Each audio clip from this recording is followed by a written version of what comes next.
राजस्थान में पंचायत और निकाय चुनाव को लेकर सियासी और कानूनी घमासान तेज हो गया है। चुनाव में देरी पर राजस्थान हाईकोर्ट ने राज्य सरकार, राज्य चुनाव आयोग और ओबीसी आयोग को कड़ी फटकार लगाई। कोर्ट ने कहा कि अगर चुनाव आयोग चुनाव नहीं करा सकता तो किसी और को जिम्मेदारी देने पर भी विचार किया जाएगा। जी हां, राजस्थान में पंचायत और निकाय चुनाव लगातार टलते जा रहे हैं। अब इस मुद्दे पर राजस्थान हाईकोर्ट का रुख बेहद सख्त नजर आया।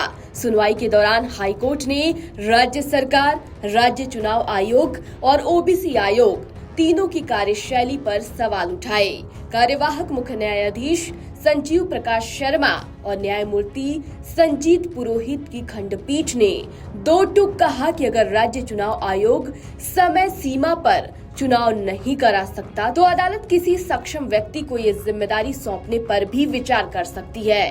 कोर्ट ने ये भी कहा कि हमें ऐसे आदेश पारित करने के लिए मजबूर मत कीजिए जिनकी जरूरत ही नहीं पड़नी चाहिए। सुनवाई के दौरान अदालत ने ये भी पूछा कि आखिर बार बार तय समय सीमा के बावजूद चुनाव क्यों नहीं हो पा रहे। कोर्ट ने साफ कहा कि अगर अधिकारी अपनी जिम्मेदारी निभाने में सक्षम नहीं है तो उनकी जगह दूसरे सक्षम अधिकारियों को जिम्मेदारी दी जानी चाहिए। हाईकोर्ट ने राज्य के मुख्य चुनाव आयुक्त राजेश्वर सिंह और ओबीसी आयोग के सदस्य सचिव को गुरुवार को व्यक्तिगत रूप से अदालत में उपस्थित होकर जवाब देने के निर्देश दिए। उधर राज्य सरकार ने अदालत में कहा कि स्थानीय निकाय चुनाव में ओबीसी आरक्षण सुनिश्चित करना जरूरी है। सरकार का कहना है कि ओबीसी आयोग की रिपोर्ट अभी तक नहीं मिली है और आयोग ने 14 अगस्त तक रिपोर्ट देने का भरोसा दिया है।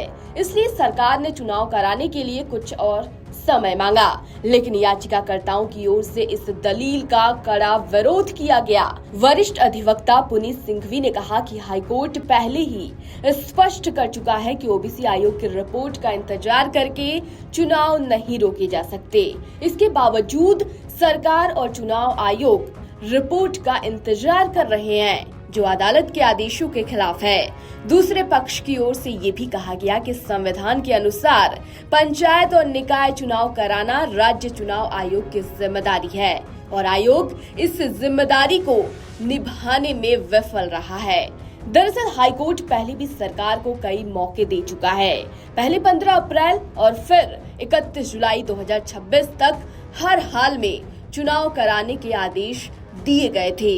साथ ही ओबीसी आयोग को समय पर रिपोर्ट देने के निर्देश भी दिए गए थे, लेकिन न रिपोर्ट आई और न ही चुनाव की प्रक्रिया पूरी हो सकी, जिसके बाद अब हाईकोर्ट की सख्त टिप्पणियों ने प्रदेश की राजनीति में नई हलचल पैदा कर दी है। विपक्ष सरकार पर संवैधानिक संस्थाओं को कमजोर करने का आरोप लगा रहा है, जबकि सरकार ओबीसी आरक्षण का हवाला देकर अतिरिक्त समय मांग रही है। ऐसे में सबकी नजर गुरुवार की सुनवाई पर ही टिकी है, जहां अदालत का अगला रुख राजस्थान की पंचायत और निकाय चुनाव की दिशा तय कर सकता है। आपके राज्य की खबरें, आपके शहर की खबरें सबसे पहले जानने के लिए देखते रहें अमर उजाला। चैनल को सब्सक्राइब जरूर कर लें और पाएं हर अपडेट।